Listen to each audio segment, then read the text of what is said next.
ചേട്ടിൽ മാത്രം നിറഞ്ഞൊരു അലമ്പ കെട്ടടി വിത്മയാണ് ഗൈസ് നിങ്ങളൊന്ന് കാണാൻ പോകുന്നത്. നമ്മളങ്ങനെ പുറത്തൊക്കെ പോയിട്ട് വന്നപ്പോഴത്തേനും മമ്മി പറഞ്ഞു വീണ്ടും പുറത്ത് പോയി കുറച്ച് സാധനങ്ങൾ കൂടെ മേടിച്ചുകൊണ്ട് വരും. നമുക്ക് അങ്ങനെയാണ് ഗൈസ്, നമ്മൾ പുറത്ത് പോയിട്ട് വരുമ്പോഴേ മമ്മി പിന്നെ അടുത്തടുത്ത കാര്യങ്ങൾ പറയാറുള്ളൂ. പിന്നെ പോയില്ലെന്നുണ്ടെങ്കിൽ പിന്നെ പ്രശ്നങ്ങളായി വഴുക്കായി ഇതെന്തുവാന്ന് വെച്ചിട്ടുണ്ടെങ്കിൽ നമ്മൾ ഉടുപ്പെടുത്ത് പൊക്കിയപ്പോഴത്തേനും എന്തോ ലൈറ്റൊക്കെ മാറി മിന്നിയൊക്കെ വരുന്നത് കണ്ടു ഗൈസ്. അപ്പോൾ നമ്മൾ തന്നെ ഒരു ബണ്ണൊക്കെ തലയിൽ ഇട്ട് കൊടുത്തിട്ടുണ്ടായിരുന്നു. കുറച്ച് ക്യൂട്ട്നെസ് കാണിക്കാൻ വേണ്ടി എന്തൊക്കെയോ കിടന്ന് കാണിക്കുന്നുണ്ട്.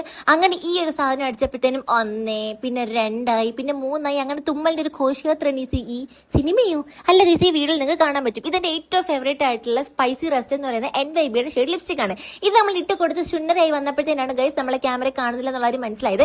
പിന്നെ നമ്മൾ NYBയുടെ തന്നെ പ്രോസ്ട്രോപ്പ് ക്രീമാണ് എടുത്തിട്ടുള്ളത്. ഇത് അങ്ങോട്ട് എടുത്ത് ഏറ്റ് കൊടുത്തതിന് ശേഷം കുറച്ച് നേരത്തെ കാണിച്ച ലിപ്സ്റ്റിക്കും കൂടെ വെച്ച് അങ്ങോട്ട് സെറ്റ് ചെയ്തിടുമ്പോഴത്തേന് എന്റെ പൊണ്ണോ ചുമന്ന് തൊടുത്തൊരു ചുന്നറിയായിട്ടങ്ങ് ഇരിക്കും. എനിക്ക് ഭയങ്കര ഇഷ്ടമാണ് ഇങ്ങനെ ചുമന്ന് തൊടുത്ത് ചുന്നരിയായിട്ടൊക്കെ ഇരിക്കാനായിട്ട് ഗൈസ്. അപ്പൊ നമ്മളുടെ നേരത്തെ വീഡിയോ കണ്ട് NYB എനിക്ക് കുറച്ച് 3 ലിപ്സ്റ്റിക് അയച്ചു തന്നിട്ടുണ്ട്, ഒരു PR പാക്കേജ് പോലെ. അപ്പൊ അത് നമ്മളത് ഇട്ട് നോക്കി ടെസ്റ്റ് ചെയ്ത് നോക്കാൻ പോവുകയാണ് ഗൈസ്. അടിപൊളി ഷെയ്ഡാണ്, പറയാണ്ടിരിക്കാൻ വയ്യ. 3 പാക്കറ്റ്സ് ആണ് ഈ 3 പീസാണ് ഈ ഒറ്റ പാക്കറ്റിൽ വരുന്നത് ഗൈസ്. ഇങ്ങനെ 3 വെറൈറ്റി ആയിട്ടുള്ള ഷെയ്ഡാണ്. നിങ്ങൾക്ക് ഇത് അടിപൊളിയായിട്ട് ഇഷ്ടപ്പെട്ട് സൂപ്പറായിട്ട് നമ്മുടെ ലിപ്പിൽ ഇത് സ്റ്റേ ചെയ്യുകയും ചെയ്യും. അങ്ങനെ ഞാൻ 3 ട്രൈ ചെയ്ത് നോക്കിയപ്പോൾ പിന്നെ നിങ്ങളെ കാണിച്ചതില്ല, പിന്നെ എന്തിനാണ് ഞാൻ ഇത് ട്രൈ ചെയ്യുന്നത്.